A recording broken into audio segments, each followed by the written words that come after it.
today, and we are covering section 4.4, which is getting into the kind of nitty-gritty of some of these maritime empires we've been talking about. But the first thing we want to talk about here are the type of labor systems used by these maritime empires in these new lands that they've colonized. We have two main types. You know a lot about one of them, chattel slavery, which we just do call slavery. Right, that is chattel, kind of being another name for like property, right? So chattel slavery is property to be bought and sold, right? But the other one that you may have heard of, especially in your American history classes, is indentured servitude. So indentured servitude was a contract that put you into kind of a temporary a system that was temporarily akin to slavery in terms of, working conditions and living conditions, right? And so basically, what you would see here is servants contract for work for a specified amount of time. Usually, I believe it's somewhere around 7 to 14 years. So you would see indentured servitude be a pretty heavy part of early labor systems in the Americas, especially, right? So those are the two major labor systems, kind of before we get into this. And so let's go ahead and start our discussion here with the trading post empires, the trading posts in Africa and Asia. Trading posts in Africa and Asia. Okay. All right. So we see the Portuguese in particular, right, kind of start the colonization of Africa and Asia, but Africa especially, right? And so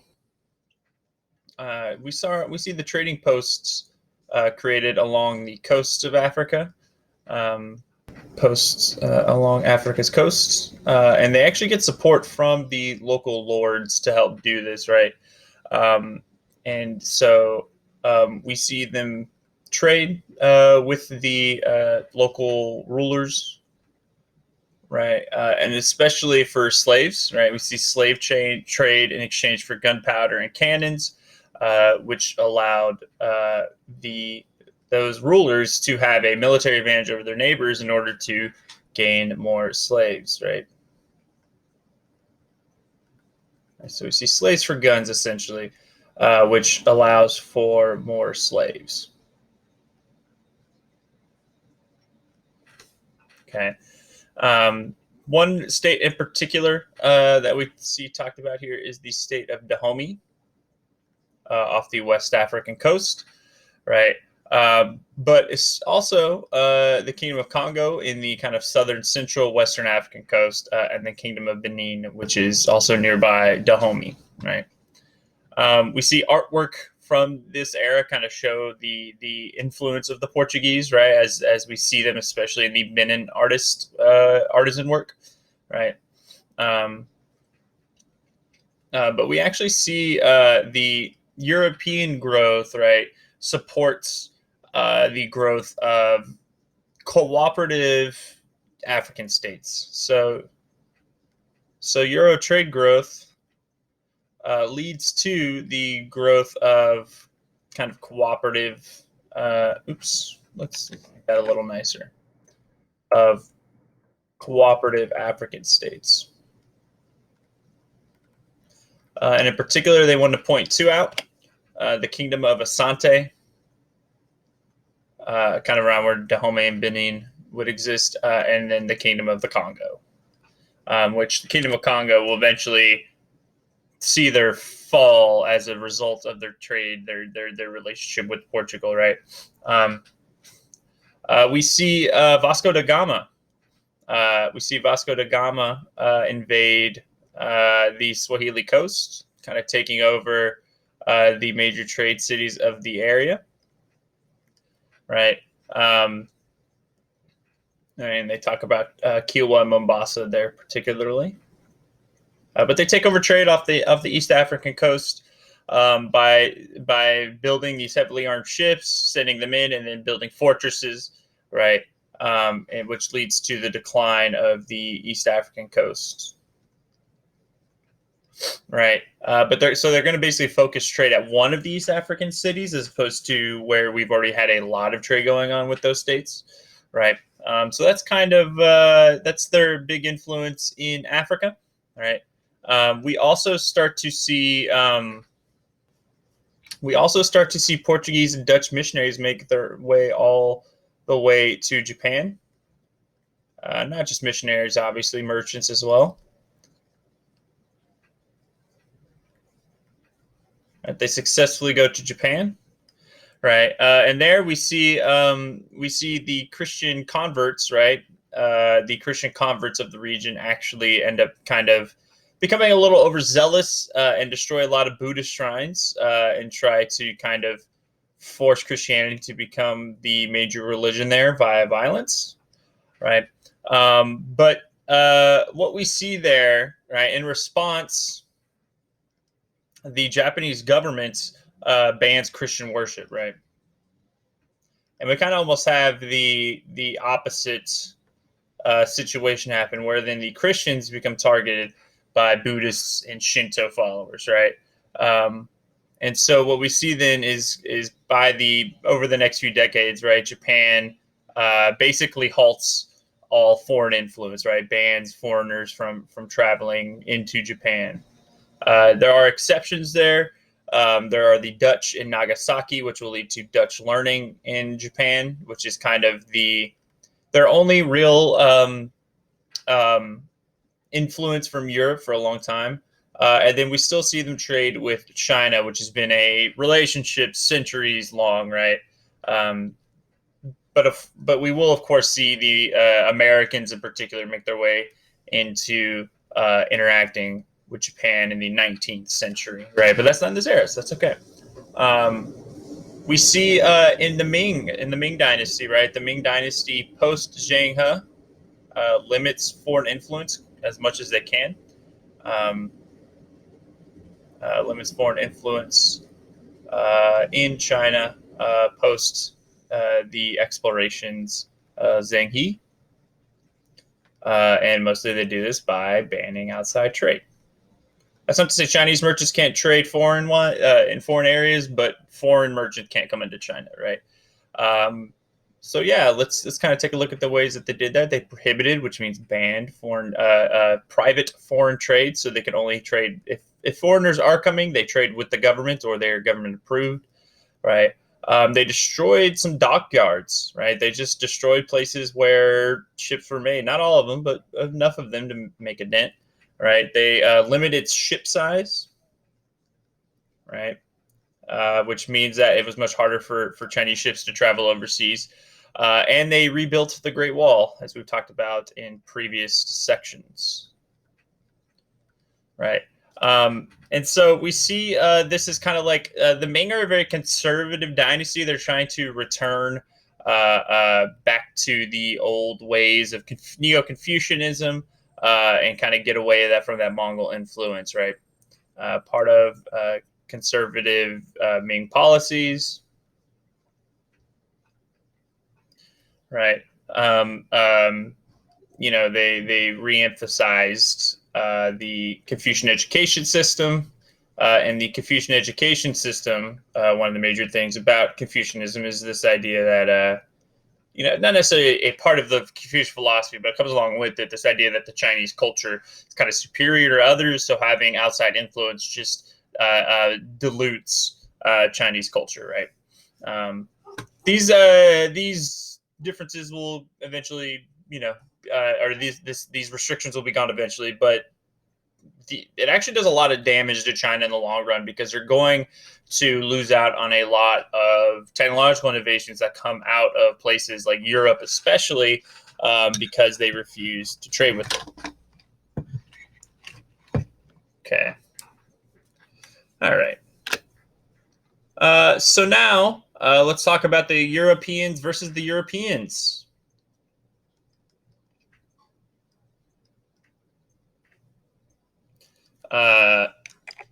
And especially on 5 different continents, right? We have the European rivalries have spread throughout the world. to impact lots of different societies, not just within Europe, right? And so we start to see as Portugal declines, right? We see the British, the Dutch, and the French start to control parts of the Southeast Asian trade, but in particular, right, we see uh, attempts to create control over India, right? We see the British East India Company, which is very important. The British East India Company. We see Portugal, and then we see France. France also, I believe, possibly using a private trade company, although I'm not entirely sure. All have territory, all have trading posts, let's say interests in India at this point. France and Pondicherry, India and Goa, and the British East India Company having a trade relationship with the Mughal dynasty, right? And so, based off of this and some other issues coming up, we see France and Britain go to war again. And they kind of compete for international supremacy, right? For international domination in the 7 Years' War. I'm going to put this in blue. In the 7 Years' War, which the years of this are important, or at least understanding when it is in context to other situations in the mid 18th century. And so I've had a lot of my students kind of always forget the order. There are of the kind of major, I guess, year wars, right? Wars that are named after years or an amount of years. So the kind of rule of thumb I like to go over is that it's in reverse order from biggest to smallest, right? So we have the 100 Years' War first. We have the 30 Years' War second. And then we have the 7 Years' War last. Okay. And the 30 Years' War and the 7 Years' War are much later on, right? Whereas the 100 Years' War is 13th, 14th century, right? Let me make sure I get the dates right exactly on that, or at least the century right. I know it's 14th century. I don't know if it's 13th or 14th or 14th or 15th. 14th or 15th, right? So yeah, and so the other thing here is to think about where they are, right? 100 Years' War is France and England. 30 Years' War is Germany, with the rest of continental Europe making its way there. And then the 7 Years' War is once again France versus England, right? And another thing to maybe help you understand the time period of the 7 Years' War is that this almost directly leads into the American Revolution, right? So if you could think of it that way, right, you should understand that it's right before 1776 to 1783. Right. And so the 7 Years' War is won by Britain, which you should also know if you know anything about your American history with the American Revolution, right? And so we start to see as Britain kind of starts to create dominance over trade. Right, we see the British East India Company, which I'm going to shorten to BEIC, create small forts on the coast of India. Right. However, what we start to see, and the reason that they are kind of have this small amount of areas, because the Mughals are still very powerful, right? However, they begin to expand by exploiting the tensions between the Mughal Muslims and their Hindu subjects, right? Exploiting the tension between the Muslim Mughals and the Hindus, right? And so what they do here is they kind of create local treaties, right? They will create local treaties with rulers of kind of smaller areas, which allows them a lot of power over those local rulers, basically able to supply them with weapons and goods in exchange for their kind of help with controlling trade, right? And then on top of this, they also start to train train Indian private forces, trained Indian soldiers, which were known as the sepoys.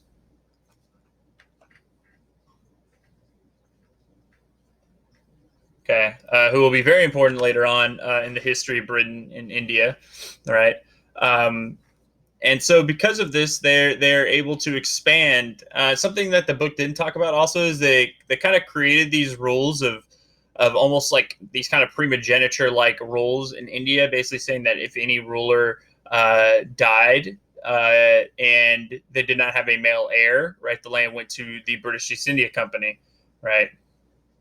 And so we start to see them kind of really start to dominate the Indian subcontinent over time, especially as the as the Mughal rulers decline.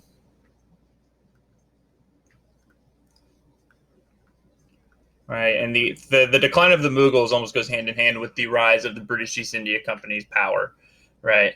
And so we start to see Britain really start to line itself up for full-blown globalization, like we haven't really seen with other states, right? Spain had control of the Americas, but not a whole lot in Asia. They had the Philippines, but that was it. Portugal had the Indian Ocean, but didn't really have anything in the Americas. The Dutch and the French both had territory in the Americas and in the Indian Ocean in Africa, but they were never really able to assert control over any of these. But Britain is now able to assert control over India, assert control over Africa, and assert control over the Americas, at least North America, right? Speaking of Europeans in the Americas, let's get into that a little bit more. I like talking about the Indian Ocean stuff because I think a lot of the American colonization stuff we at least have some reference for from our American history classes, but the Indian Ocean stuff is not necessarily that well known, right? All right, so the Europeans in America, so let's briefly go over how they conquered them. We see the diseases, the spread of European diseases really destroys the populations of these societies pretty significantly. Destroys particularly the two we want to talk about, the Aztecs and the Inca, both conquered by the Spanish. The Aztecs conquered by Hernan Cortez, and the Inca conquered by Francisco Pizarro, who defeats Atahualpa, uses him to kind of get a bunch of gold and stuff, and then melts it down and destroys him anyways. Kills him anyways. So Hernan Cortez finds the colony of New Spain, and then weirdly they didn't talk about what Francisco Pizarro's was. That should be New Castile, right? They created a new capital, the city of the capital, Mexico City, based on top of the old city of Tenochtitlan, whereas in New Castile, they actually get away from Cuzco to be on the coast in the city of Lima. Okay, so next up is Spain versus Portugal, and this all comes to a head with the Treaty of Tordesillas in 1494. So basically, right after exploration kind of started to pick up. Basically, they create a line in the middle of a meridian that went through a small chunk of Brazil. They hadn't explored all of the Americas yet, so the assumption was that this line was kind of in the middle of all this new land. Turned out it was very much not. And so Portugal got everything to the west of that, or excuse me, to the east of that line. And Spain gets everything west of that line. And again, and Portugal is east. And so it turns out that, again, that line, very much only a chunk of Brazil at this point. And so this really helps Spain out a lot, even though Portugal kind of had the Pope create this treaty. By the way, the Pope basically negotiated this treaty between the two, right? Because they're both two very Catholic nations, right? Right. We see We also see some exploration of North America by the Spanish. Even though we mostly only talk about them in Latin America, Central America, Mesoamerica, and South America, right? They talk about the explorer Pedro Menendez de Avils. Pedro, excuse me, Menendez, not me Menndez. That would be an unfortunate name at this point in time. De Avils. He establishes a fort at St. Augustine in Florida.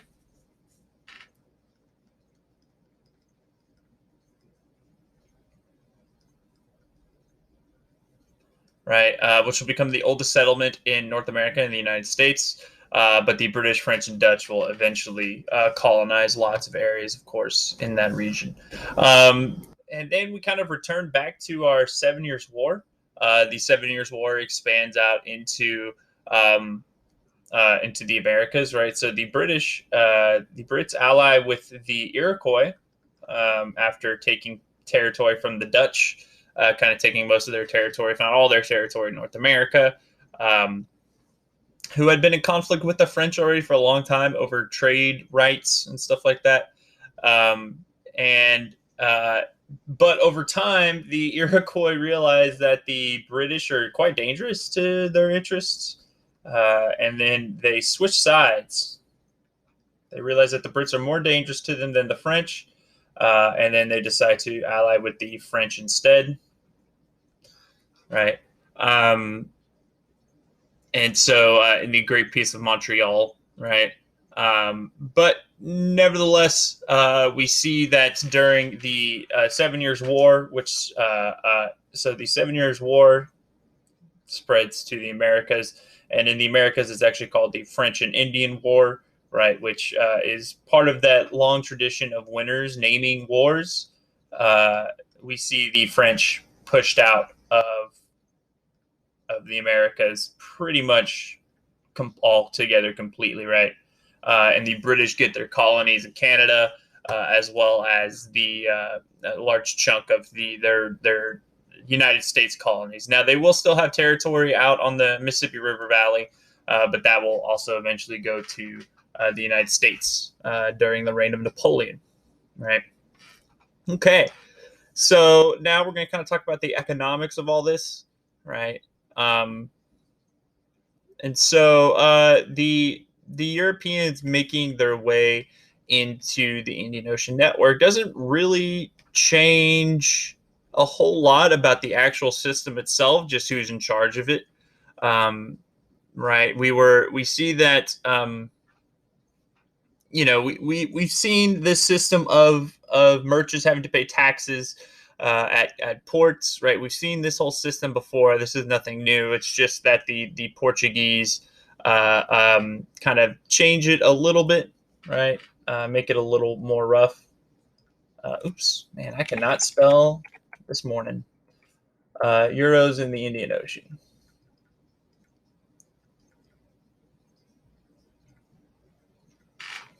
Okay.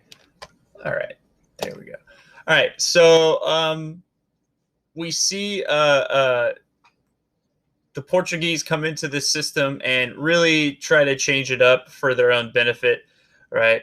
And in particular, we see that they want a lot of the goods that Europe's wanted for a long time already. They just want to control that trade themselves, right? Porcelain and silk, cloth from India, spices from Southeast Asia, right? And so we see the Portuguese. Portugal uses the military technology that they have to control trade in the region. And they break down a lot of relationships that have tied together trade for a long time, right? We see a lot of religious and cultural ties created during these centuries of trade in the Indian Ocean trade network. Religious and cultural ties broken, right? And we see the Portuguese kind of break a lot of those, right? And they're using, instead of using those ties that have been going on forever, especially for Muslim merchants, we see instead armed trading posts, right, kind of start to assert power over the trade, making it a little more negative in a sense, right? Much more violent, right? Um, they talk about how the Portuguese had to defeat a kind of combined force of a lot of the Indian Ocean powers, but not just Indian Ocean, right? The Gujarat, but the Mamluks of Egypt and the Zamorin of Calicut, who were all supported by Venice, who was trying to prevent Portugal from gaining more trade power, right? But nevertheless, trade kind of goes on as it always has, right? Um, nothing too different, just who's in charge and how they are asserting their control, right? Um, in the Americas, I shouldn't necessarily have made that underline, right? In the Americas, right, we see the main kind of systems here. First off, let me actually put this in blue. The Encomienda system for the Spanish is one of their two major systems. So the Encomienda system basically is, instead of giving, for the Spanish government wants to attract colonists, right? But instead of giving them, um, you know, uh, control over certain types of land or amounts of land, instead what they do is they basically give them people, right? Um, and so gives colonists not slaves, right? Um, Gives colonists indigenous laborers as kind of like as an incentive to colonize, right? Say, hey, if you come over here, you will get these these indigenous people as workers, and these colonists are called encomenderos, right? The landowners, right? And so the book kind of goes away around, it gets its way around of saying this is slavery. This is slavery, right? This is chattel slavery of the indigenous people, right? Um, and it was pretty harsh and brutal, right? But we also see kind of not only the encomienda system as one of the ways to make sure colonists come over, but also the hacienda system. Haciendas being the kind of major plots of land, right? Um, so the kind of the agricultural plantations of the Spanish colonies. Right. It started with the conquistadors. The conquistadors are actually kind of running the system in the Americas for a long time, but it becomes pretty corrupt, and it's a bunch of soldiers running it, so they're not necessarily the best at running it. But the hacienda system in particular is going to be very big for the development of sugar plantations. That will kind of increase the profitability um, of these colonies, right? And then we also see silver mining kind of become a major economic aspect of the Spanish colonies, right? Especially in Mexico and Peru, right? The two mines of Potosi in Peru and Zacatecas in Mexico, major mines. We also have mercury mining because mercury helps extract silver a lot easier, right? And also increased the profitability of this silver, right? Um, and so, but mining is a pretty tough job. And as we've seen with the Europeans and their colonies, they're not necessarily okay with doing these tough jobs themselves. So we start to see them need that indigenous labor, right? And to quote unquote recruit indigenous labor, right? They use the Incan system of old that we've talked about before, the Mita system, right? So they use that Mita system to gain labor in the Americas, right? So basically, what this is that each territory, right, is required to contribute a certain amount of young men to work on these mines, right? And the Incan Empire used to be just like labor projects, right, like building roads and stuff like that, and tending to the farms of the noble Inca elite, right? But now it's used for these silver mines, which was much more dangerous than the previous systems that they had going on, right? Um, right. So each young man in a territory would have to work for the government for a certain amount of time each year, right? Um, and so uh, uh, the last thing here that we see kind of about the economic system of the Americas is it's makes increasingly important the mercantile system, the mercantile system, right? So we see an increased importance of mercantilism, which, if you recall from the last time we talked about mercantilism, is the desire to gain wealth through metals, right? Gain wealth through precious metals, specifically gold and silver, right? And so we also see this really lead to more control of the colonies, especially for the Spanish, as they want those profits from the silver and gold, right? And so we see high tariffs coming out of these colonies, right? And then also we see government-owned colonies as well, especially in the Spanish colonial system. But America, right? The American colonies started out mostly private, but the British government is going to start to claim a lot of the trade coming out of there, right? Um, and in fact, they talk about how the Spanish ones, their main goal was to make silver and gold, right? To bring silver and gold back to Spain, right? Um, on top of this, right, is to another part of mercantilism, I should say, is also to export more than you import, right? To sell more than you buy, right? And so what we see here then is that we see the colonies are forced to trade with only the motherland, right? And buy from the motherland. Um, and so what that means then is that you almost always are going to have more exports than imports when the colonies are only forced to buy from you, right? Okay, so let's talk about labor systems here, and they start this out with the types of different labor, which we've talked a lot about. Some of these already: slavery, serfdom, indentured servitude, free peasants. Two others they bring up are nomads. Right, nomadic labor is nomadic. Right, they don't own their land; they have to move around, and this is mostly pastoral economies, right? Economies focus on herding.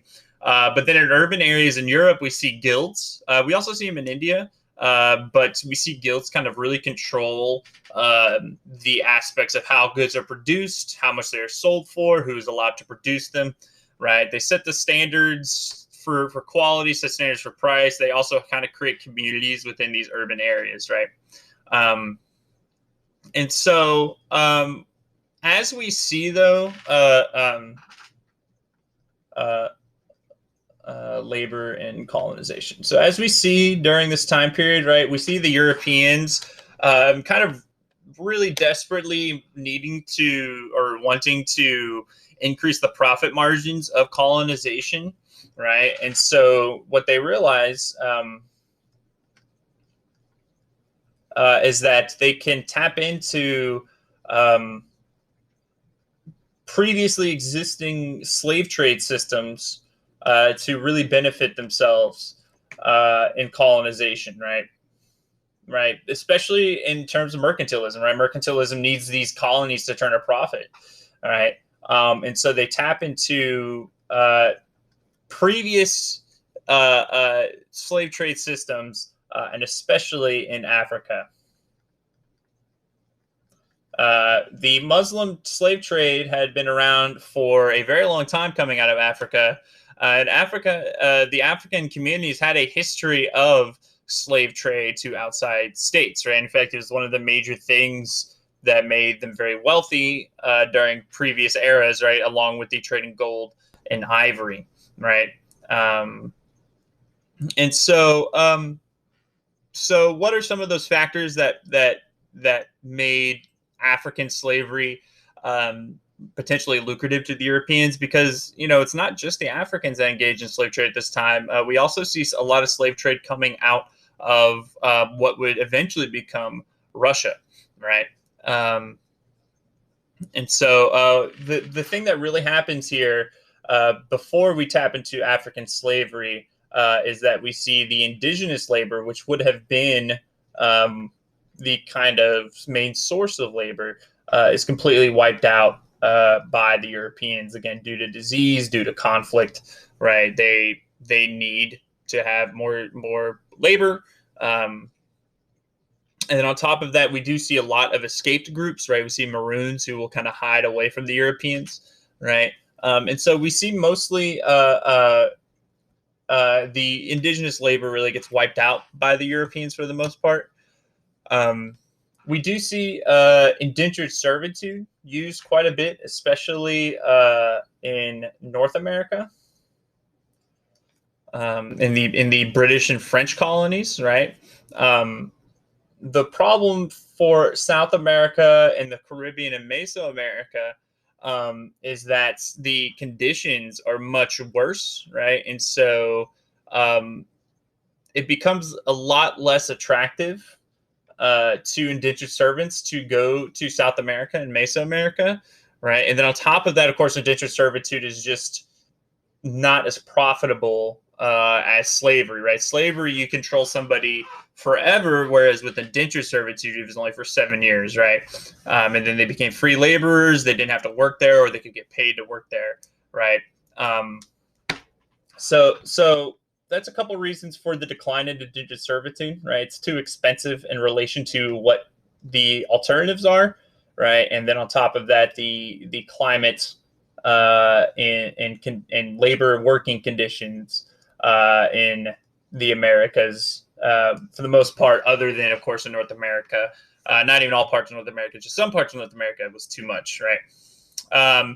And so what we see here that kind of makes this whole system go is that we do see African kingdoms on the coast, right, recognize that slave trade could be beneficial for them if they make sure it is not their people being traded.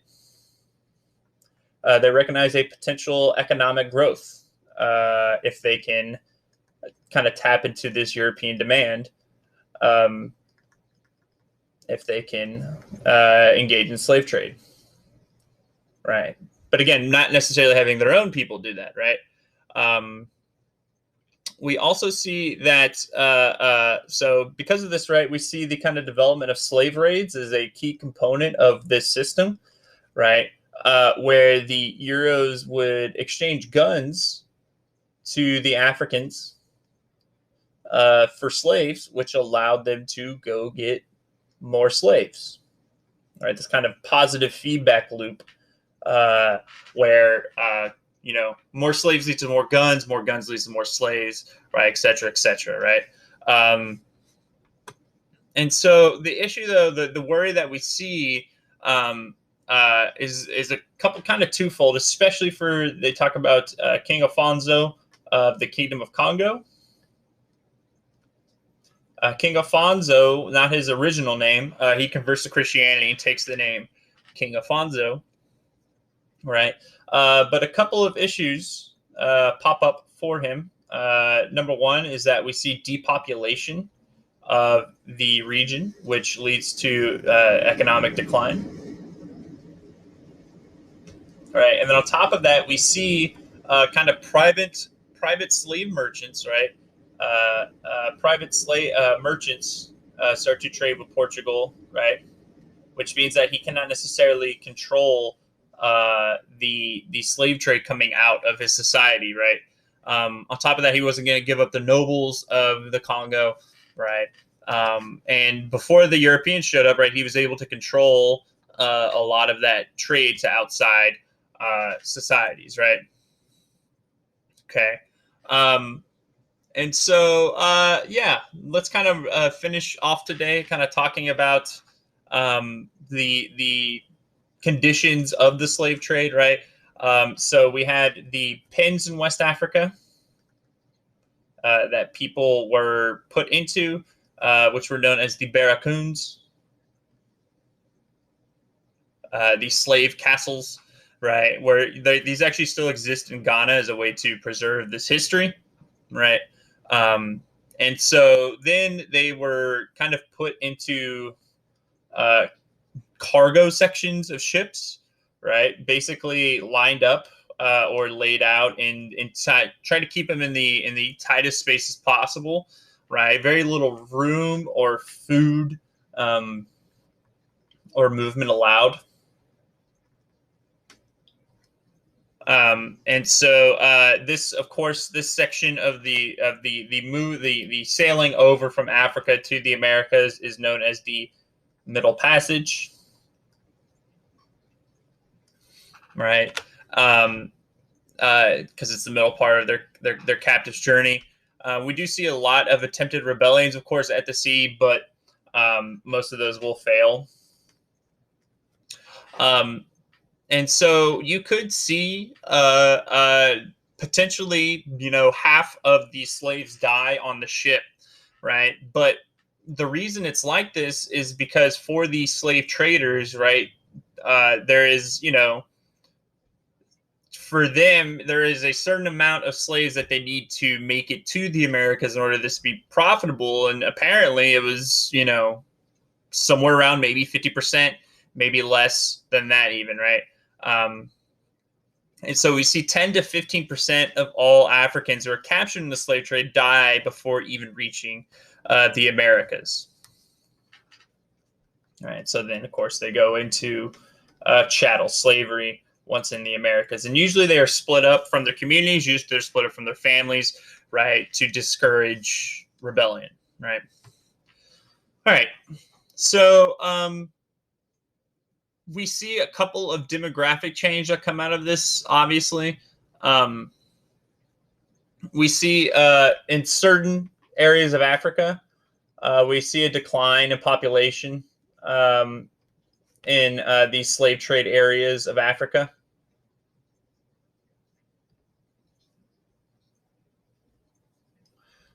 Okay. We also see a change in status of these people, right, from free to slave, right, which completely, changes their lifestyle and their society, and creates very long-lasting social classes even after the fall of slavery, the end of slavery in the Americas, right? You still see former slaves or the descendants of slaves still treated as if they are still slaves in a lot of these societies in the Americas, right? So we also start to see we see more men than women taken in this in slave trade because of the need for the harsh labor, right? The hard labor conditions, right? And so what we see is an increase in polygamy in Africa, having more than men having more than one wife, right? And so that's that's going to change a lot of that society. We do see the input of African culture into the Americas, right? Right, and we see new multicultural societies in the Americas, especially with the growth of the mestizos and mulattoes in the Spanish colonies, right? Okay, and then here, kind of at the end, we see a lot of slave trade coming out of Africa and into the Indian Ocean, right? We've seen this continue for a long time. This has been around for a very long time before the European slave trade occurred, before the Atlantic slave trade occurred. But they tend to have different jobs than the than the American slaves, right? They would usually work in seaports as laborers, right? They work as household servants a lot of times as well, right? We even see some as sailors and soldiers, right? And they were able to live in towns and cities and able to kind of develop communities of their own in these foreign areas, right? Almost as a diasporic system, right? On top of that, they would work alongside free laborers, right? And then those who were living in Muslim communities, right? We do see them have certain rights. Certain rights in Muslim communities. Okay. And so we see again the spread of African culture throughout the Indian Ocean, just like we see in the Americas. Excuse me, spread of African culture in the Indian Ocean. All right, and that's going to do it for this section. We will continue to talk about the impacts, the fallout of European maritime empires in our next section.